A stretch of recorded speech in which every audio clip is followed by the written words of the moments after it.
Yes, మనతోటి లక్ష్మీకాంత్ గారు అందుబాటులోకి వచ్చారు, జనసేన నేత. ఆయనతో మాట్లాడదాం. లక్ష్మీకాంత్ గారు నమస్తే. లక్ష్మీకాంత్ గారు, గత 2 రోజుల నుంచి జరుగుతుంది మీకు తెలుసు. పూనం కౌర్ మాట్లాడిన మాటల్ని ఏ రకంగా చూస్తారు? ఆవిడ చేసిన వ్యాఖ్యలను ఎలా చూస్తారు మీరు? ముందుగా మీకు ప్యానల్ సభ్యులకి అందరికి నమస్తేనండి. నా వాయిస్ క్లారిటీగా ఉందా సార్? సార్ నా వాయిస్ క్లారిటీగా ఉందా? మీ వాయిస్ క్లారిటీగానే ఉంది, మీరు కంటిన్యూ చేయండి, మాట్లాడండి. సార్, రాజకీయాలు అనేది హుందాతనంతో చేసే విధానం ఉంటది. రాజకీయ నాయకుడు అనేది ఏంటంటే ప్రజల కోసం ఉండాలి, కానీ మంచి చేసే వ్యక్తుల మీద విషం చిమ్మడం కానీ, ఒక సినిమా రంగానికి సంబంధించిన వ్యక్తి ఏదో ఇవాళ మేలు చేద్దామని ప్రజల మధ్యకు వస్తా ఉంటుంటే ఇట్లాంటి ఆరోపణలు చేయడం అంటే మరి వీళ్ళేనా అని అనడానికి లేదు. ఎందుకంటే మనం ప్రత్యక్షంగా చూసింది అయితే లేదు సార్. ఎందుకంటే మీకు ఒక చిన్న విషయం చెప్పాలి.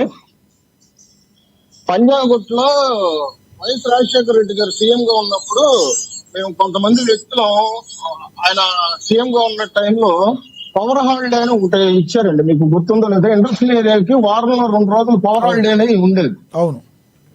ఆ టైంలో మేము ఇండస్ట్రీకి సంబంధించి అంటే ఇండస్ట్రియల్ ఏరియాకి సంబంధించిన వాళ్ళు మేము కొంతమంది రాజశేఖర రెడ్డి గారి దగ్గరికి వెళ్ళాం. ఆ టైంలో రాజశేఖర రెడ్డి గారి దగ్గర అక్కడ అనుకున్న వ్యక్తులు ఏంటంటే జగన్మోహన్ రెడ్డి గారు పశుపతి అంట అరుంధతి సినిమాలో నచ్చిందంటే చెరేస్తారు బెంగళూరు ప్యాలెస్ లో అన్న మాటలు వచ్చినాయి. అంటే ఈ మాటలు మనం చూడలేదు, గాలి మాటలు గాలిగా పట్టించుకోవాల్సిన అవసరం లేదు. అయితే నేను పర్టిక్యులర్ గా ఇవాళ రోజున నేను ఈ విషయాల మీద నేను స్పందించకూడదు కానీ డిబేట్ కు వచ్చిన దానికి కారణం మెయిన్ రీజన్ ఏంటంటే పోసాని కృష్ణమురళి లాంటి వ్యక్తి అంటే అప్పుడు జగన్మోహన్ రెడ్డి గారితో ఉండేవాడు కాబట్టి ప్రెస్ మీట్లు పెట్టి పవన్ కళ్యాణ్ గారి గురించి ఇష్టారీతిగా మాట్లాడి పవన్ కళ్యాణ్ గారి ఇంట్లో వాళ్ళ భార్యని గాని పిల్లల గురించి గాని నీచంగా విమర్శలు చేసిన వ్యక్తి. తన కర్మఫలితో తర్వాత అనుభవించి జైలు పాలయ్యి ఏదో కటకటాలు లెక్క పెట్టాడు. దాని సంగతి పక్కన పెట్టండి. కానీ రాజకీయంగా ఇటువంటి కాకుండా హుందాతనంగా ప్రవర్తించే రాజకీయ నాయకులు ఎవరున్నారు చెప్పండి? అంటే వాళ్ళ రోజున మేము అధికారంలోకి ఉన్నాము. మేము భారతీయ రెడ్డి గారి గురించి ఒక మాట అంటేనే కిరణ్ అనే అతన్ని తీసుకెళ్లి మేము లోపల వేసిన పరిస్థితి. కానీ వాళ్ళ అధికారంలో ఉన్న టైంలో చిన్నపిల్లల కోసం అమ్మఒడి అనే ఒక కార్యక్రమం పెట్టుకున్నా కానీ లేదంటే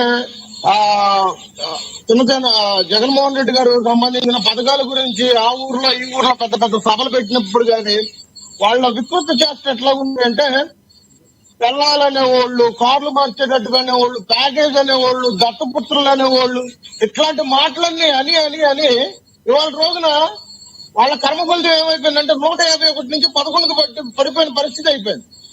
సో వాళ్ళ ఇవాళ రోజున 11కు వచ్చినా కానీ వాళ్ళ తీరు మారట్లేదు.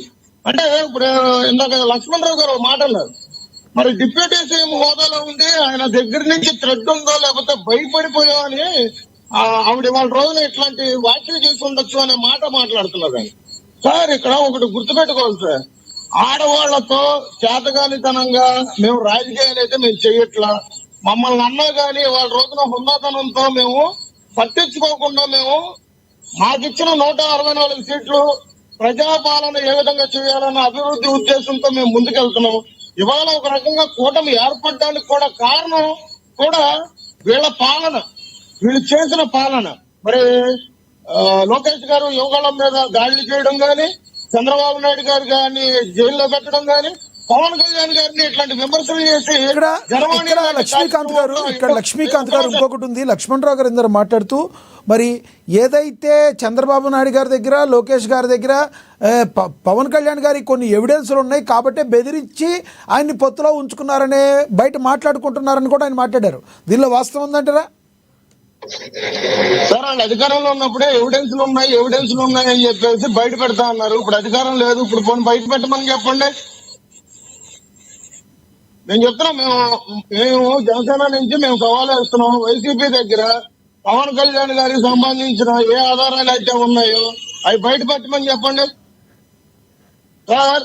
గాలి మాటలు, గాలిగా మాట్లాడే విషయాలు మేము పరిగణలోకి తీసుకోము. పూర్తి ఆధారాలతో రెండు చర్చలు వస్తారో చెప్పండి. పూర్తి ఆధారాలతో మేము కూర్చుంటాం.